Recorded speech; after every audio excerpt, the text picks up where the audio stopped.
determinar qué es una inflamación de la uvea, ¿verdad? Jared, dinos cuáles son las 3 partes que componen la uvea.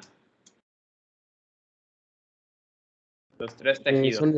Son el iris, el cuerpo ciliar y la coroides. Exactamente, muy bien. Es súper importante entender esta parte porque si esto no queda claro, pues todos los demás términos que vienen tampoco van a quedar claros. Entonces, como bien dijo Jared, la uvea se compone del iris, que empieza aquí adelante.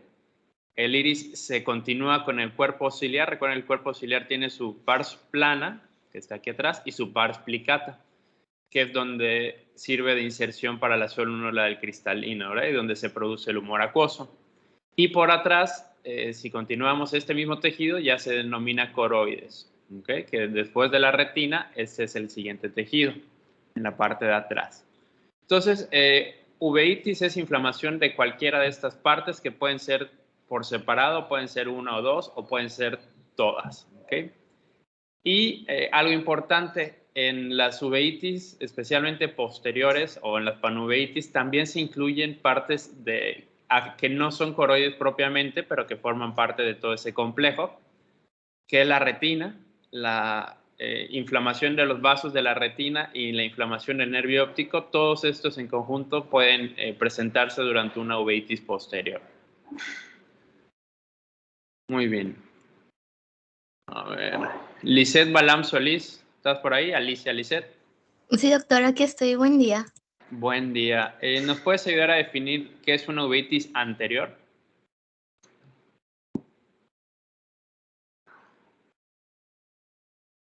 Sí, la uveitis anterior pues es de las más comunes. La Sí. verdad es que es unilateral, también es aguda. No sé si a eso se refiere, como que sus características. Más que nada quiero que me digas qué tejidos están involucrados específicamente. Pues está la cámara anterior, que viene siendo, o sea, se inflama el iris y se inflama la pupila. Bien, muy bien. La cámara anterior, entonces, está formada, ¿verdad?, por la córnea aquí adelante, que realmente su límite es el endotelio de la córnea, y llega hasta atrás, que es el iris. Todo esto es la cámara anterior. Entonces, cualquier inflamación del iris o del cuerpo ciliar va a producir inflamación en este sector, ¿ok? Entonces, efectivamente, hasta ahí es la uveitis anterior. Muy bien, Alicia.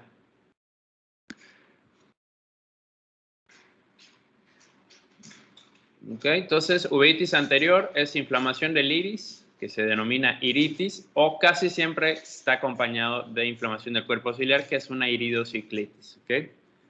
Después tenemos la uveitis intermedia, que más que nada habla de inflamación en este sector, que es como cuerpo ciliar, pero más que nada es como el vítreo que está aquí en la parte anterior. ¿Okay? Es una inflamación del humor vítreo, del gel vítreo, pero de su parte anterior. ¿Okay?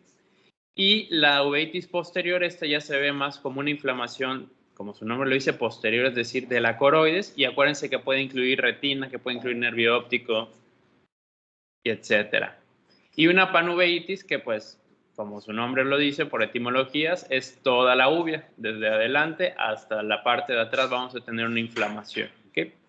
¿Y por qué resulta importante hacer esta distinción? Porque, como vamos a ver, la etiología varía mucho entre un tipo de inflamación y otra, y por lo tanto el tratamiento. Entonces, la uveitis anterior es, como bien dijo Alicia, la uveitis más común de todas. Casi siempre es unilateral, pero no es regla, ¿ok? Los síntomas, nuevamente, volvemos al tema de que pueden ser muy variables. Va desde un dolor que puede ser dolor leve, un dolor intenso. Fotofobia suelen tener mucho porque, como hay una inflamación del cuerpo ciliar, acuérdense que cuando se contrae la pupila, pues se contrae el iris, se contrae parte del cuerpo ciliar. Entonces, cuando les da la luz directamente al paciente, hacen miosis, refleja, y eso les produce mucho dolor. Entonces, la fotofobia es por la inflamación del cuerpo ciliar y del iris. Que dependerá qué tan grado de inflamación será el grado de fotofobia. Puede ser desde muy leve hasta incapacitante. ¿Okay? Van a tener visión borrosa dependiendo qué tan inflamada esté la cámara anterior y la córnea. Pueden tener lagrimeo, pueden tener ojo rojo, en fin, son muchos síntomas. Pero, ¿qué es lo que nosotros vamos a ver clínicamente para poder diagnosticar una uveitis? Entonces, los primeros signos son, como les dije, hiperemia, el enrojecimiento puede estar o no, la inyección ciliar puede estar o no, pero lo que tiene que estar presente para que hablemos de uveitis anterior es una inflamación en la cámara anterior, que se denomina celularidad.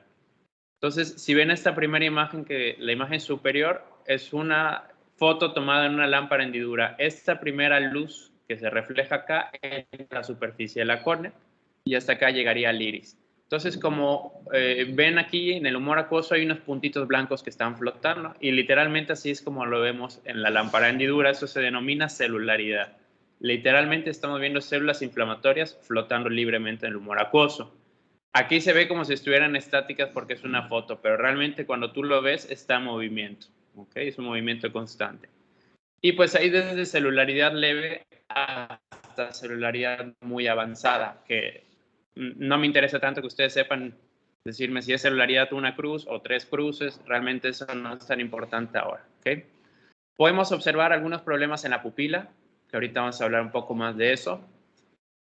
Hay que buscar cómo está la sensibilidad corneal. Recuerden en la clase pasada que hablábamos de queratitis herpética. Cada vez que el herpes se reactiva y viaja por el nervio trigémino, va a producir algo de disminución de la sensibilidad. Entonces, si vemos un paciente con una inflamación en cámara anterior y probamos sensibilidad de la córnea, podemos detectar alguna disminución de su sensibilidad que nos orientaría a pensar en una etiología herpética. Y también una uveitis, por lo general las uveitis suelen tener la presión intraocular un poco baja, ¿ok? Porque recuerden que es el cuerpo ciliar que produce el humor acuoso. Entonces, como está inflamado, no está trabajando como debería de hacerlo. Entonces, generalmente hay una disminución de la producción de humor acuoso y por lo tanto la presión tiende a ser más baja que de lo normal. Pero hay infecciones como el virus del herpes nuevamente que van a elevar la presión intraocular. ¿Por qué? Porque el virus del herpes puede producir alteración, les dije, de cualquier parte y de cualquier estructura del ojo y característicamente suele producir inflamación del trabéculo. Entonces no hay una adecuada filtración del humor acuoso y por lo tanto en este tipo de uveitis suele haber elevación de la presión intraocular. ¿Okay? Entonces estos son dos datos que nos hacen pensar en que pudiéramos tener una queratitis o uveitis herpética, perdón. Otros datos muy importantes, estos ya no son en la cámara anterior, esto ya es en la parte posterior de la córnea, ¿okay? Que son los depósitos retroqueráticos. Estos están pegados en el endotelio, no están flotando en el humor acuoso. Si se dan cuenta, este es un corte, aquí estamos viendo el espacio entre la córnea y el iris, y esta es una foto tomada de frente de la córnea, ¿okay? Específicamente. Y estas mismas células que empiezan a flotar en el humor acuoso se pueden pegar en el endotelio. Y es muy importante hacer distinción de si son pequeñas o no granulomatosa o si son depósitos grandes que se definen como en grasa de carnero, que son estos depósitos de mucho mayor tamaño. Y esa es una uveitis anterior granulomatosa. ¿Por qué es importante? Porque la etiología es muy distinta entre una y otra causa. ¿Okay? Otros hallazgos que podemos ver que son consecuencia de las inflamaciones son los nódulos en el iris, que son estas bolitas que van a aparecer, pueden aparecer en el borde de la pupila, que se denominan nódulos de Keppe, pueden aparecer en el estroma del iris, que se denominan nódulos de Busacca, o en el ángulo a nivel del trabéculo, bueno, más bien a nivel de la inserción del iris, podemos observar los nódulos de Berlín, ¿ok? Realmente da igual cuál de los nódulos que veamos, o sea, uno no te va a orientar más a una etiología que el otro, simplemente son hallazgos que podemos observar, que te hablan de cronicidad, ¿ok? Nunca vas a ver un cuadro de uveitis que debute con algo así, seguramente esto ya te va a hablar de que ya hubieron cuadros de inflamación previos, que tal vez fueron muy leves y el paciente nunca sintió, ¿ok? Otra complicación muy común de las uveitis es que el iris se empieza a pegar hacia todos lados, se empieza a producir esto que se llama sinequias, ¿ok? Que se puede pegar hacia atrás, hacia el cristalino, o incluso se pueden ir hacia adelante, hacia la córnea, ¿ok? Y estas sinequias son la complicación que buscamos evitar. ¿Por qué? Porque si se empieza a pegar toda la pupila, el humor acuoso ya no puede pasar de atrás hacia adelante y se empieza a producir lo que se llama bloqueo pupilar. El humor acuoso que se produce atrás del iris empieza a empujar el iris hasta adelante hasta que cierra el trabéculo y producen glaucomas agudos, ¿ok? Es una elevación de la presión aguda. Entonces, ¿cómo tratamos una uveitis anterior? Pues dependerá de los hallazgos, pero como ya definimos muy bien, la inflamación es un hallazgo que tiene que estar presente, entonces el primer tratamiento que se nos viene a la mente es un antiinflamatorio, en este caso esteroides tópicos, ¿ok? Hay varios tipos de esteroide. En uveitis nos gusta utilizar la prednisolona. ¿Por qué? Porque penetra muy bien por la córnea, como es un medicamento lipofílico, penetra perfectamente hasta la cámara anterior. Y a diferencia de la dexametasona, que es más potente, la prednisolona no tiende a producir elevaciones de la presión intraocular. En cambio, la dexametasona es más común que lo haga, ¿ok? Entonces, el esteroide de elección en uveitis es prednisolona al 1%. Nada más, como cualquier esteroide que demos en los ojos, hay que vigilar que no nos hagan hipertensión y que no nos hagan formación de catarata, ¿ok? Estas dos complicaciones las voy a estar mencionando muchas veces.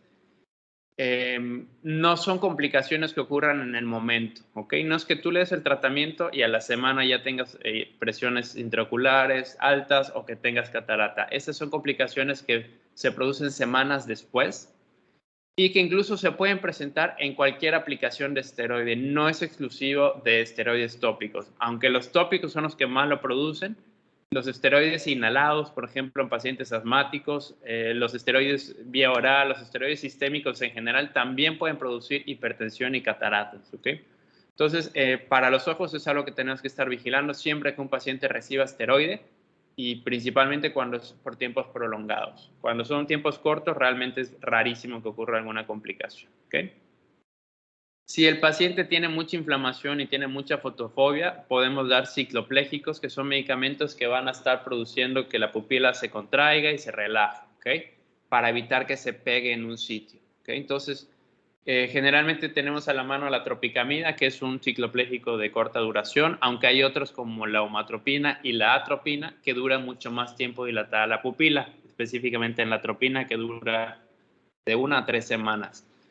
Entonces, tropicamida, lo que queremos son cicloplégicos de corta duración para que la pupila se esté moviendo, ¿ok? Y aparte de que nos disminuyen la fotofobia porque el músculo ciliar se contrae, el cuerpo ciliar, perdón, se relaja, también van a prevenir la formación de las synectias, ¿ok? Ahora, un paciente, o más bien, todas las personas tenemos derecho a un cuadro de uveitis anterior idiopático en nuestra vida, ¿ok? Entonces, si es un paciente joven, sano, es su primer cuadro de uveitis anterior no granulomatosa, no tenemos que estudiarlo, simplemente le damos este tratamiento que acabamos de discutir y vigilamos la respuesta, ¿ok? Si ya es un paciente que ya tiene más de un cuadro, que tiene síntomas sistémicos que nos hagan pensar en algo más, o que sea una uveitis granulomatosa, ya está obligado investigar cuál es la causa, que ahorita les voy a decir qué estudios son los que pedimos primero, ¿ok? ¿Alguna duda de la uveitis anterior no granulomatosa?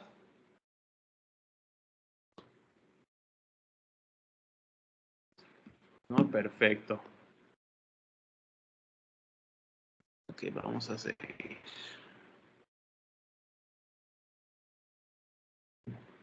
Andrés Mateo Bastarrachea, ¿estás por ahí? Sí, doctor. Andrés, ¿cuál es el esteroide que sube más la presión intraocular? Ya, dexametasona. Perfecto. Entonces, acuérdate, dexametasona no se debe usar siempre. Sí la usamos en seleccionados casos, pero preferimos la prednisolona. Y de los cicloplégicos, ¿cuál es el recomendado? Los de acción corta. Sería ¿Cómo tropicamida. cuál? Tropicamida. ¿Por qué no usamos atropina? Para que se pueda mover la pupila. Exactamente, porque de nada sirve que tú des atropina y se dilate la pupila, entonces en vez de pegarse en el centro se va a pegar la pupila dilatada, que es todavía un poco peor. Muy bien, perfecto. Vamos a seguir. Entonces ya tenemos, ahora nos pasamos a la uveitis anterior granulomatosa, ¿okay? Que el principal cambio clínico es el tipo o la forma y el tamaño de los depósitos, que aquí se los vuelvo a poner, son bastante llamativos. Y pueden acompañarse de mucha inflamación, de hecho se suelen acompañar de mucha inflamación, incluso pueden hacer algo que se llama hipopion, ¿verdad? Que es un nivel de pus o de inflamación dentro de la cámara anterior. En esos casos siempre estamos obligados a descartar las infecciones. Acuérdense, las 3 infecciones que siempre pueden ser son sífilis, tuberculosis y herpes. ¿Okay? Estos 3 tipos de infección pueden producir desde en conjuntivitis, queratitis, uveitis, todas las itis que ustedes quieran las pueden producir. ¿Okay? Entonces siempre estamos obligados a descartar estas infecciones. Ahorita vamos a ver qué estudios son los ideales. Pero no siempre es por causas infecciosas, también hay causas no infecciosas que también se deben de descartar, ¿okay? Como son sarcoidosis, puede ser Vodko-Yanagi arada, oftalmia simpática, que esto ya quedó en el pasado, ahorita hablo un poco más de ello, y las uveitis inducidas por el cristalino, que también voy a hablar más a detalle de eso en la clase de cataratas, ¿okay? ¿Qué estudios hay que solicitar entonces? Tenemos este paciente que debuta con una uveitis granulomatosa. Hay que descartar sífilis, que podemos utilizar pruebas no treponémicas como es el BDRL, aunque pues si queremos ser más específicos podemos usar las pruebas treponémicas como el FTA. ¿Okay? Para descartar tuberculosis, lo más rápido y más accesible es el PPD, pero pues sabemos que el PPD se puede modificar por infecciones previas, una previa. Entonces, igual, si queremos ser más finos, el cuantiferón TB Gold es ahorita el gold estándar para tuberculosis. Podemos pedir rayos X igual, buscando algún tuberculosis pulmonar. Sarcoidosis también hay que descartarla también con rayos X. Se piden niveles de la enzima convertidora de angiotensina, de lisozima. Podemos pedir anticuerpos antinucleares que, aparte de las infecciosas, igual las enfermedades autoinmunes son muy comunes que produzcan uveitis. Entonces también hay que pensar y descartar estas. Uveitis por HLA-B27 tiene ciertas características que ahorita vamos a ver igual un poquito más. Y solemos pedir inmunoglobulina G y principalmente la M para toxoplasmosis y toxocara, que aquí en México son 2 causas muy comunes de uveitis posterior. ¿Okay? Entonces, esos son como los estudios que pedimos siempre que vamos a descartar cualquier cosa. Obviamente, si sistémicamente hay algo que nos orienta a pensar en otro tipo de situaciones como cáncer, ¿okay? Hay muchos tipos de cáncer de mama, de hígado, de pulmón, que pueden hacer metástasis hacia el ojo y producir una uveitis. Entonces, dependiendo de lo que interroguemos y encontremos sistémicamente, podemos pedir más o menos cosas, ¿ok? Pero más o menos esto es como lo mínimo que pedimos. Y ya, si todo esto sale negativo, pues ahí vamos investigando otras cosas menos comunes, pero que pueden ser.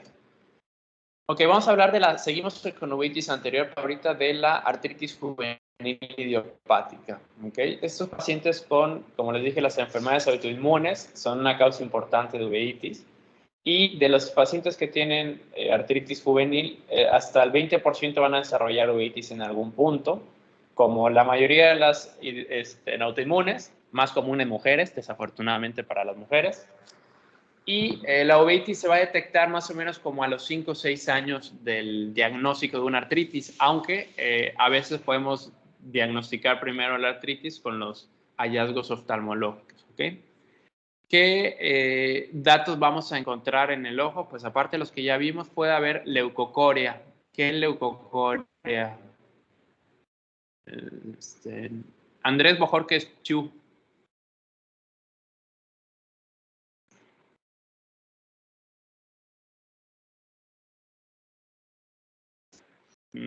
¿Estás hablando, Andrés? No te oigo.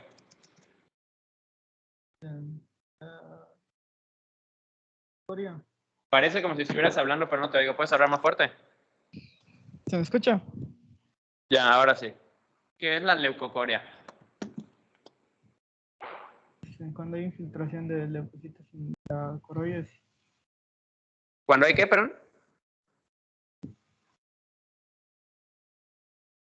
Es cuando hay blanquecimiento de la pupila por Exactamente. de leucocitos. No, no de leucocitos.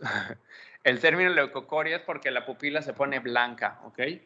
Y hay varias causas de leucocoria. Una de ellas es que el cristalino se opaque, ¿okay? Que es como lo más común.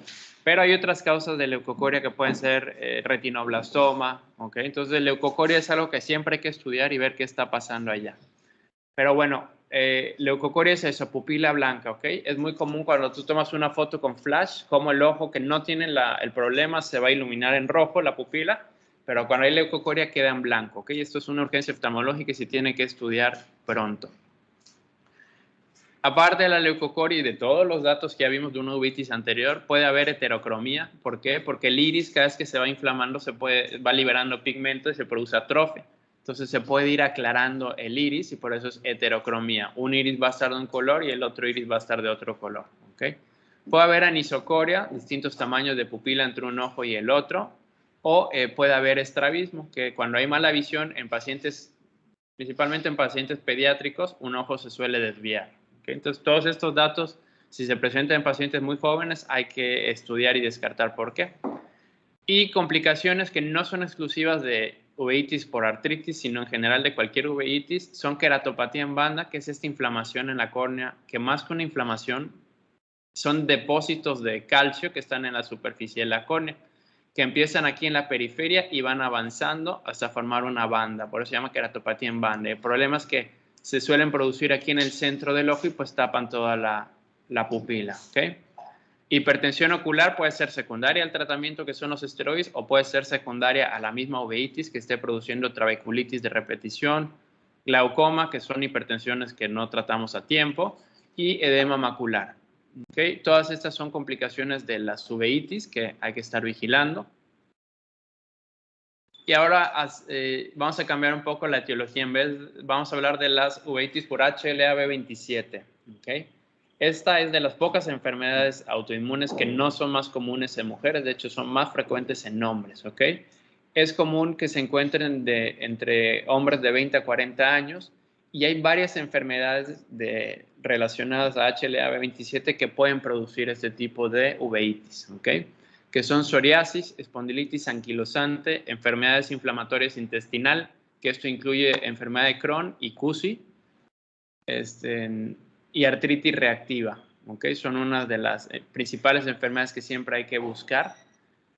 Característicamente esta uveitis es unilateral y recurrente, aunque es unilateral en el cuadro agudo, pero no es raro que empiece en un ojo, lo tratas, todo bien, y un par de meses después empiece con el otro ojo. ¿Okay?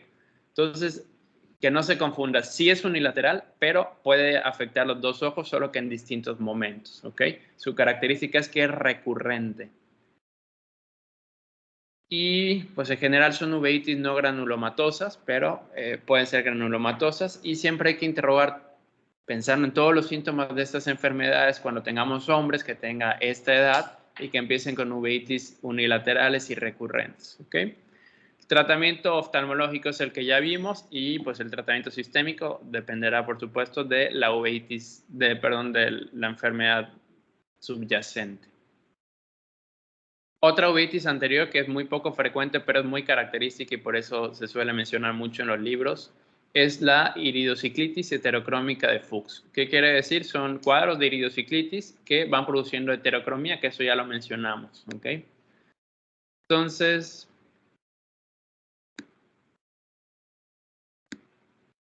muy bien. Mónica Patricia Burgos Ávila.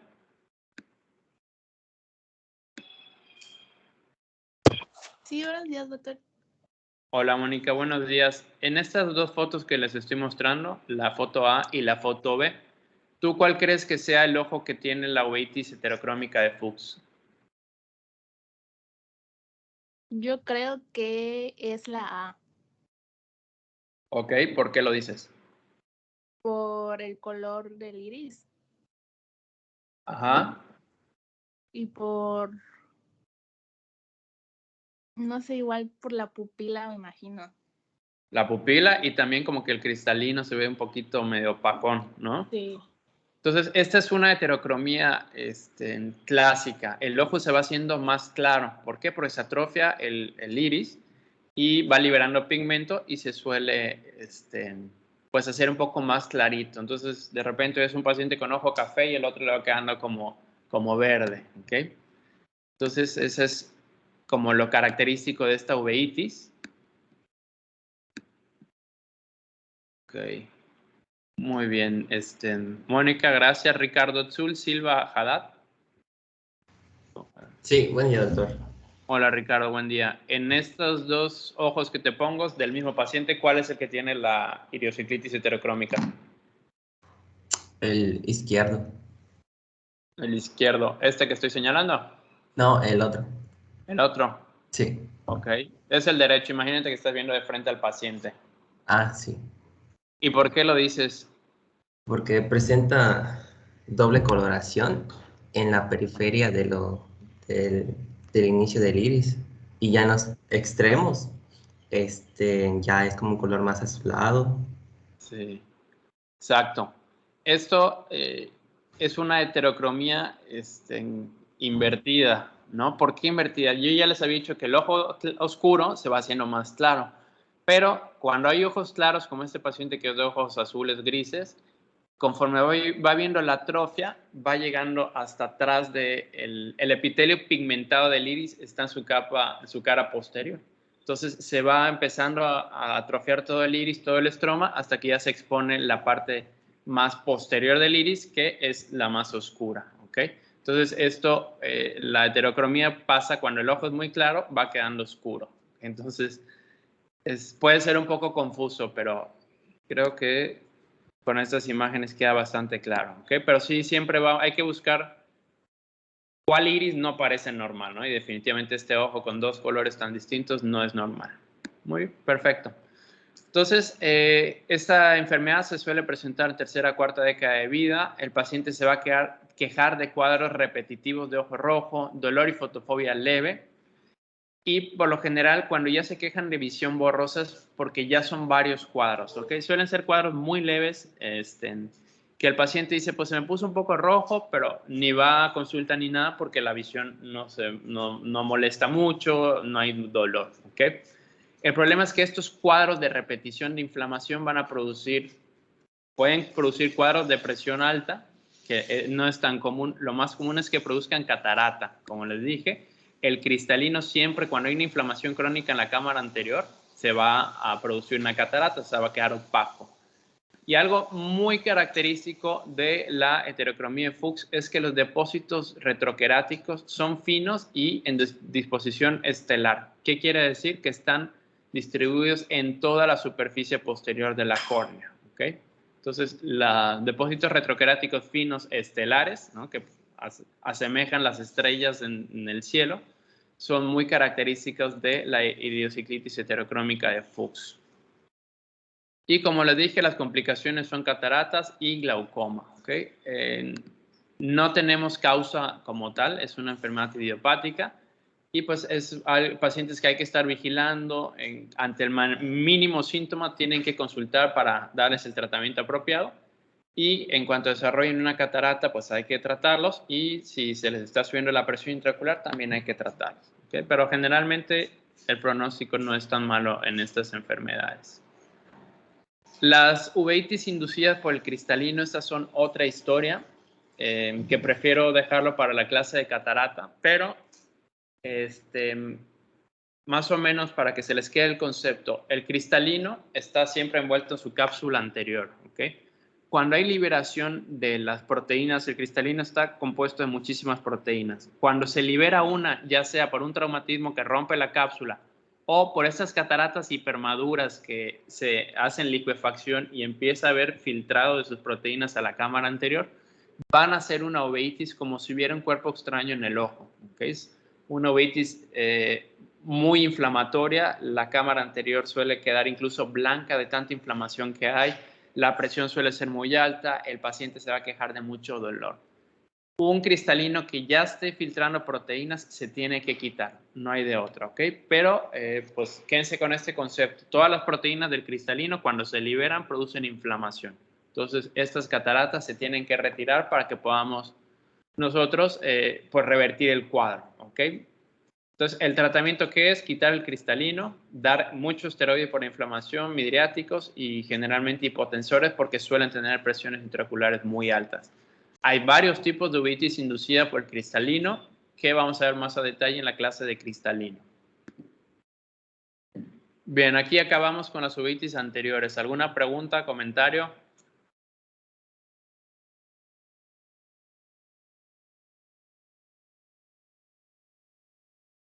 Bueno, entonces continuamos. Ya vamos a las uveitis intermedias.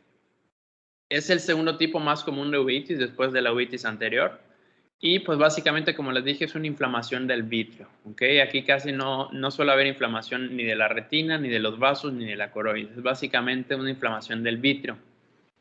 La mayoría de los casos son bilaterales, eso sí es característico, y es mucho más común en niños que en adultos, pero también puede ocurrir en adultos. En este tipo de uveitis, de entrada, siempre estamos obligados a estudiar sistémicamente qué está pasando. ¿Okay? Hay que descartar todas las enfermedades infecciosas que vimos antes, tuberculosis, sífilis, herpes. Hay otras enfermedades que suelen producir inflamación de uveitis intermedia, como son la enfermedad de Lyme, y otras no infecciosas como sarcoidosis, ¿no? Que ya habíamos visto también. Entonces, todos los pacientes que diagnostiquemos con uveitis intermedia, hay que diagnosticarlos, hay que buscar una etiología sistémica. En niños hay que descartar linfomas, leucemias, igual que en adultos.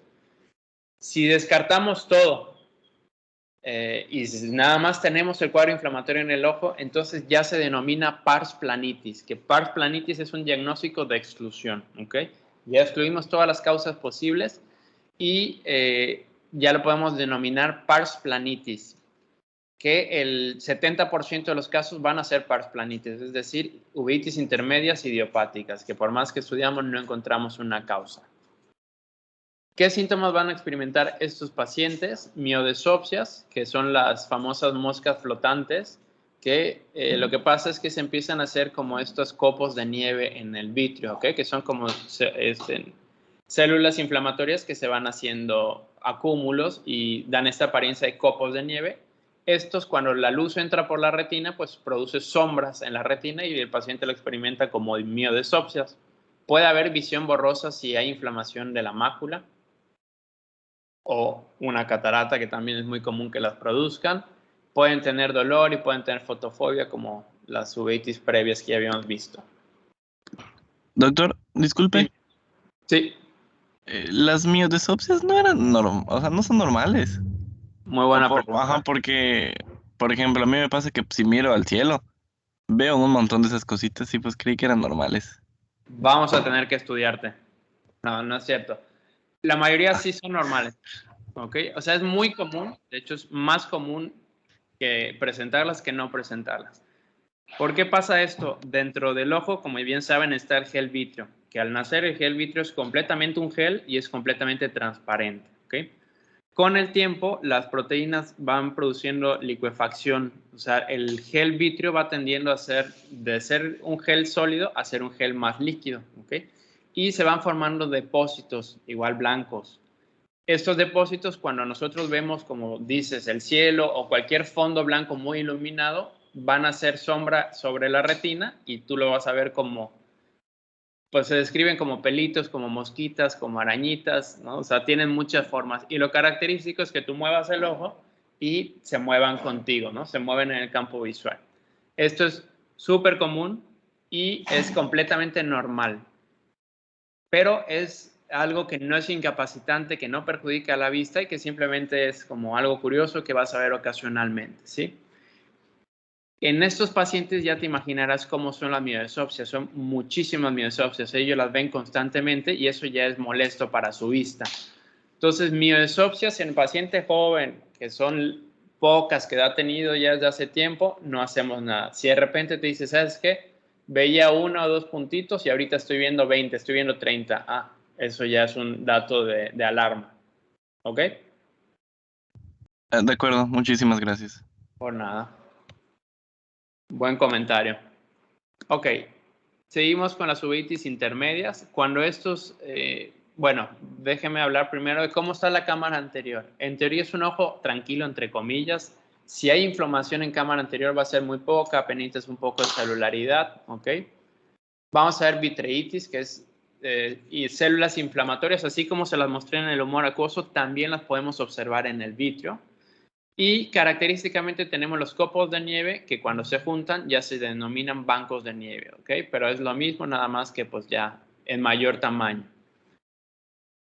Complicaciones, catarata. Cualquier inflamación en cámara anterior o en cámara posterior va a producir catarata. El cristalino es muy sensible ante cualquier tipo de inflamación y mientras más severa sea la inflamación y más tiempo esté, más probabilidad de que se forme una catarata, ¿ok? Una complicación igual muy importante es el edema macular quístico. Igual los cuadros de repetición de inflamación del vitrio van a inflamar la mácula y van a empezar a producir problemas de visión. Puede haber vasculitis, que aquí sí se ve un poquito.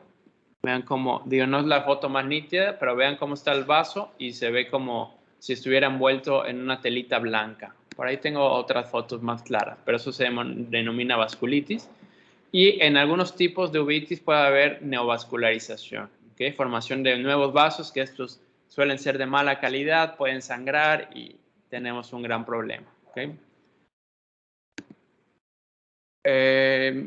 Y nada más, la uveitis intermedia se trata igual, si hay enfermedad sistémica, definitivamente tratar la enfermedad sistémica y pues muchísimos antiinflamatorios, que aquí las inflamaciones suelen ser difíciles de tratar, ¿okay? El esteroide no solamente lo damos tópico, también a veces lo damos inyectado, que son inyecciones paraoculares, alrededor del ojo se pone un esteroide.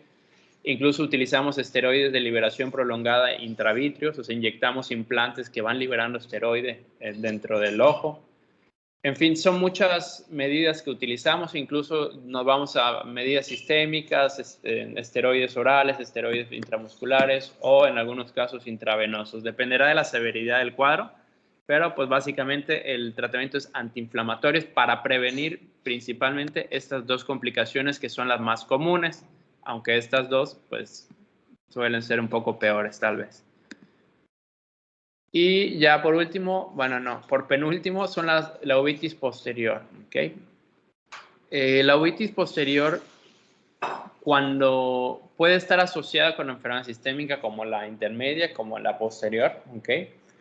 Pero por lo general las sistémicas suelen involucrar más tejidos. ¿A qué me refiero? Vamos a ver retinitis, vamos a ver papilitis, inflamación del nervio óptico. Vean cómo el nervio óptico, aquí se ve más o menos nítido el borde, pero aquí ya se pierde por completo. Así es como se ve una papilitis, ¿ok? Un edema de papila, que no es lo mismo que papiledema, ¿ok?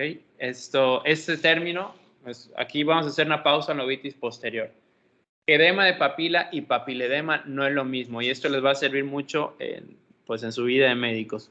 Papiledema es un término que usamos exclusivamente para referirnos a inflamación del nervio óptico producida por aumento de la presión intracraneana, ¿okay? ¿Qué produce este aumento? Pues hay muchísimas causas, causas vasculares, causas infecciosas, causas tumorales, ¿okay? Eso da igual.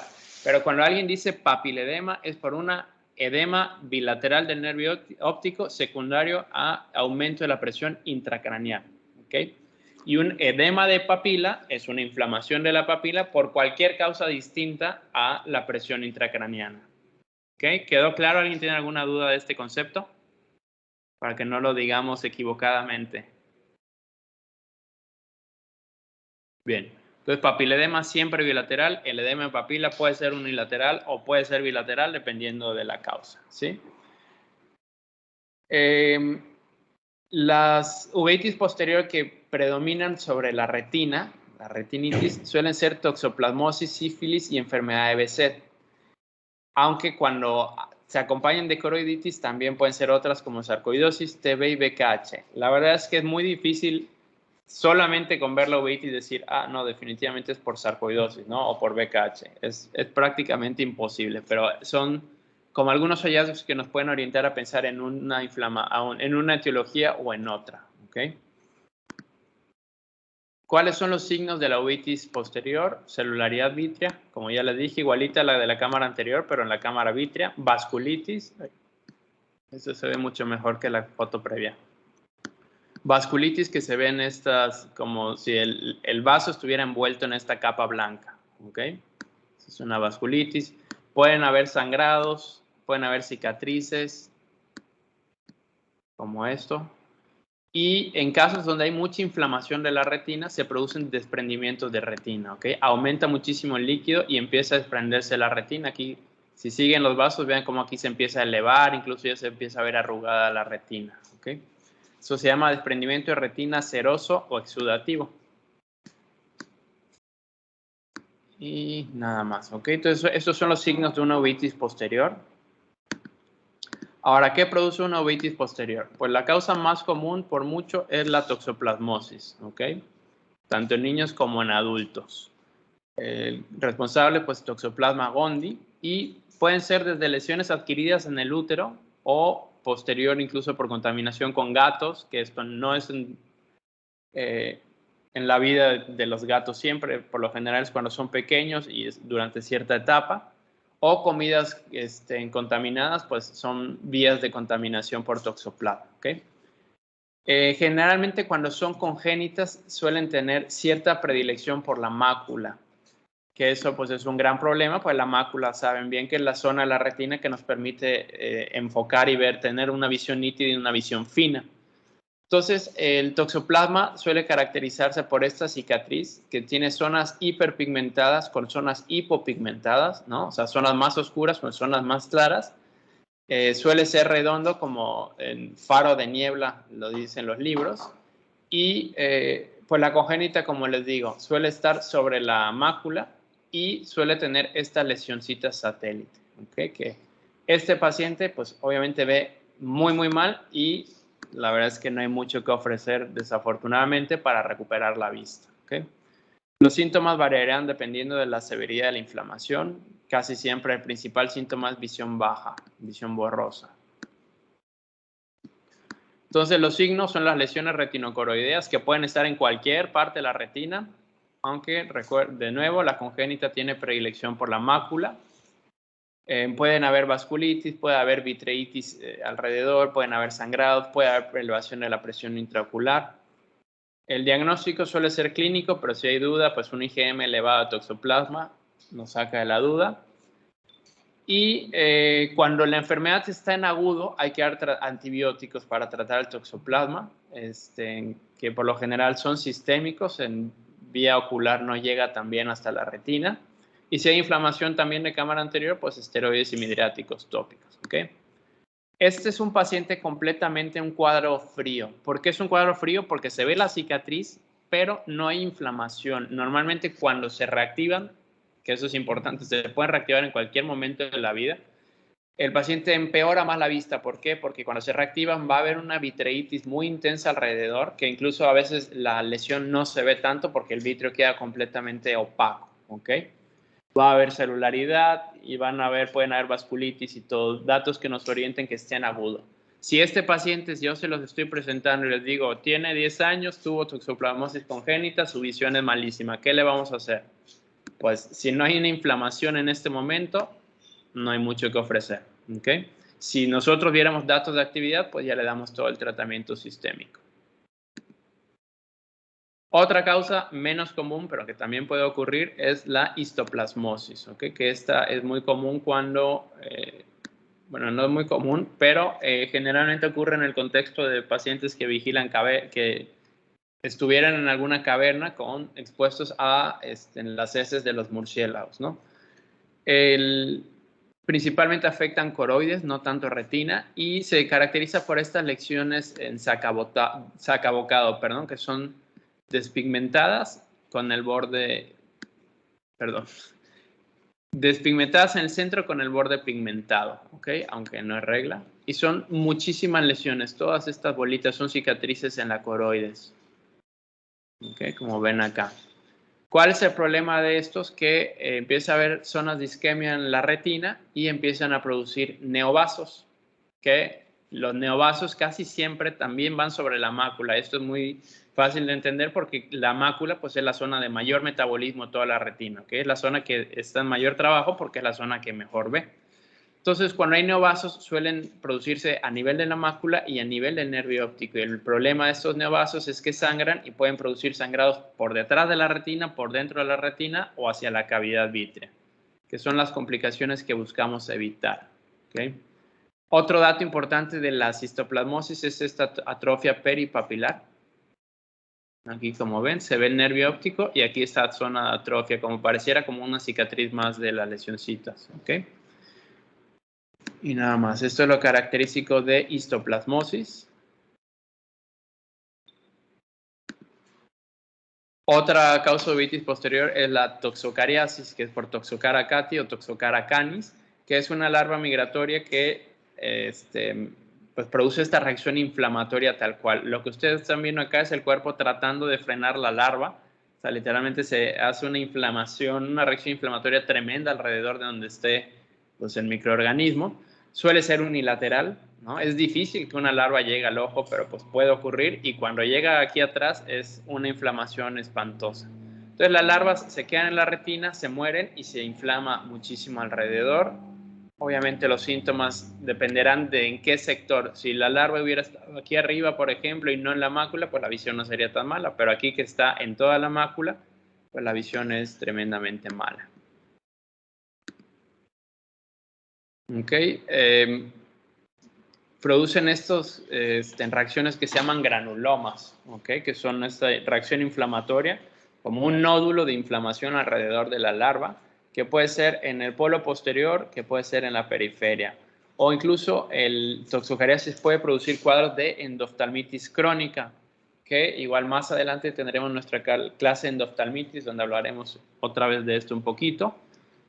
El laboratorio se puede hacer con el LISA para tener una prueba específica de que esta es la causa, aunque pues generalmente clínicamente es bastante característico, ¿ok? ¿Cómo se trata? Inyecciones de esteroides para quitar esa inflamación. Recuerden, la larva ya murió, ya no está produciendo infección como tal, el problema es el proceso inflamatorio que deja, ¿ok? Y cuando el vitrio ya queda muy opaco, pues se puede hacer lo que se llama vitrectomía, que es quitar el gel vítreo.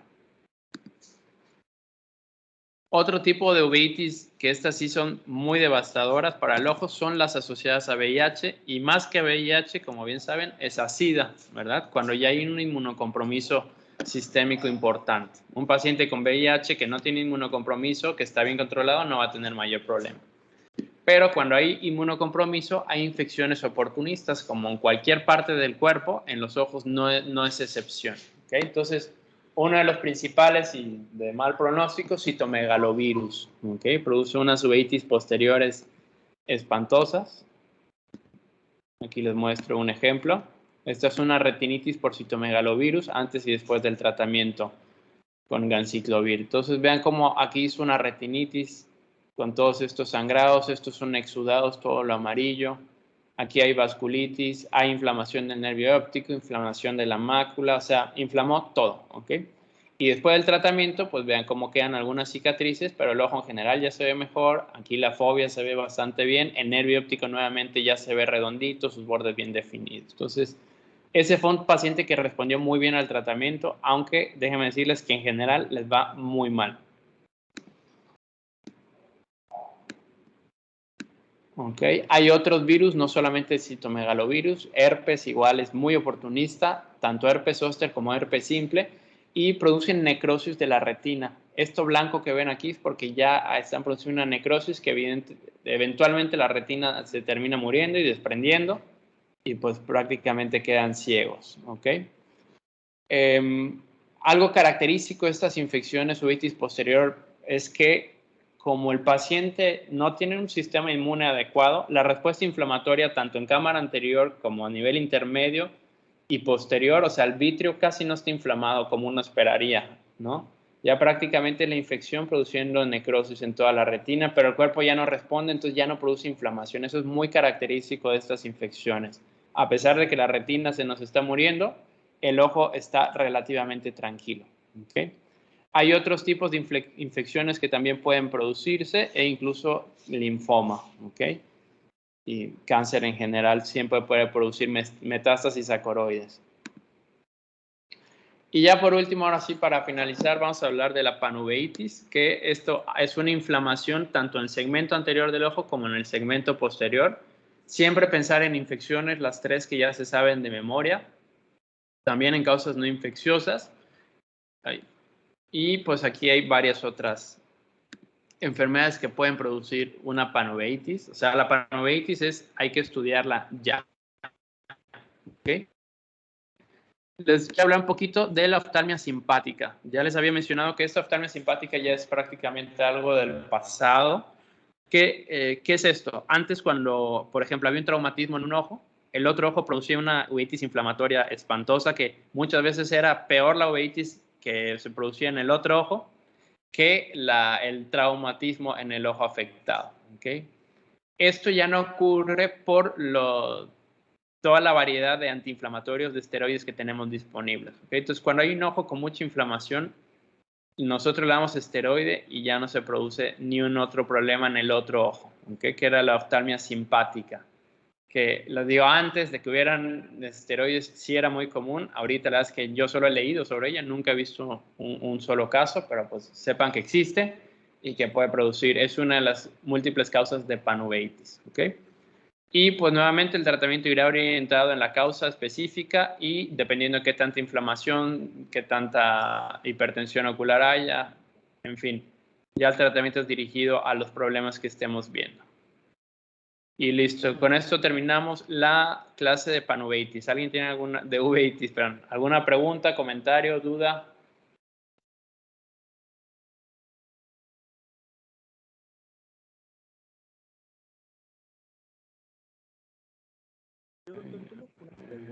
Cuando mencionó las miodesoxias, Si hay alguien hablando, que hable un poco más fuerte, no lo escucho.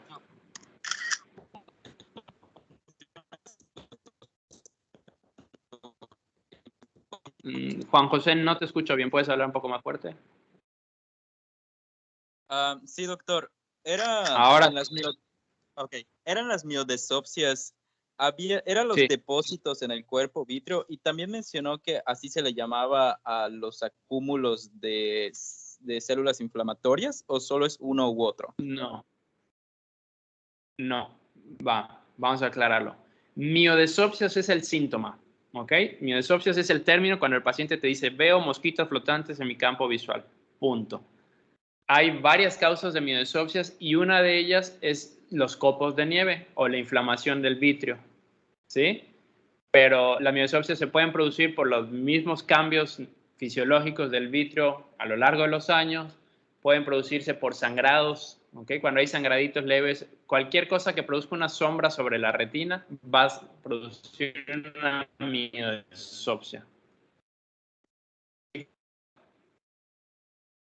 De acuerdo, doctor, muchas gracias. Entonces, miodesopsia es el síntoma y las causas son muchas y una de ellas es los copos de nieve. ¿Alguna otra pregunta?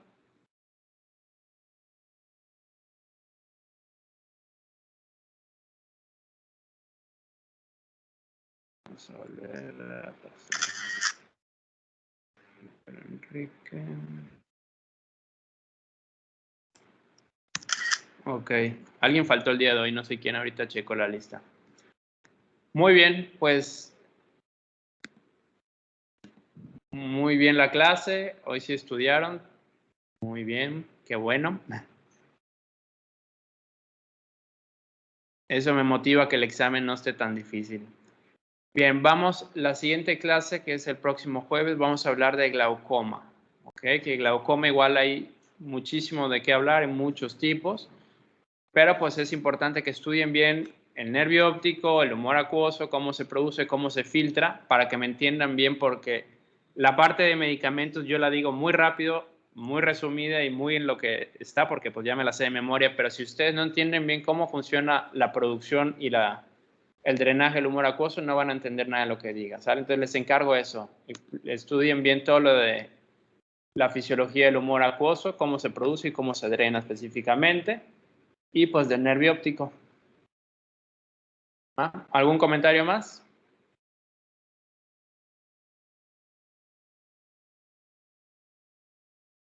¿No? Perfecto, pues nos vemos el próximo jueves. Buena clase. Que tengan buen día. Nos vemos, doctor. Gracias. Buen día, Gracias, doctor. Gracias, doctor. Gracias, doctor. Gracias, doctora.